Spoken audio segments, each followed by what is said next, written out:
One main principle that guides my work is the necessity of storytelling as a means of exploration, preservation, connection, and liberation.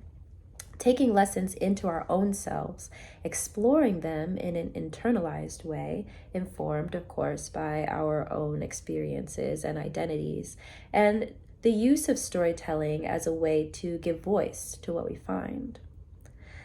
Every step of my artistic praxis, teaching practice, and curriculum development centers this idea of embodied storytelling.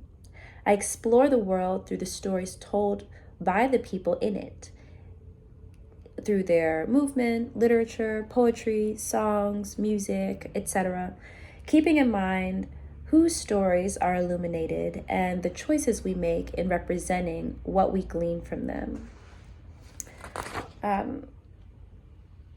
I believe that my work is directly aligned with the criteria for this program, starting with justice. My work begins by creating a safe container for vulnerability in order to dig into ourselves, confront what we find, and use what we learn to move forward in a socially responsible way. Regarding commitment, leaving one community to move into another was not the trade-in that I expected it to be. Rather, it's been more of an expansion.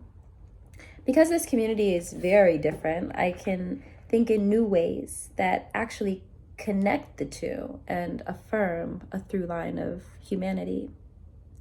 Regarding cultural integrity, which I spoke about in a previous video, an awareness of power, privilege, and cultural context are foundational to my practice in all ways, through an examination not only of self, but of the systems that we operate within. And finally, clarity. I'm working on how I intentionally articulate these explorations and findings. In order to be clear, one must be intentional. And in order to be intentional, we must pull apart our habits and practices, examining how and why they function, and measuring them against our principles, values, and goals.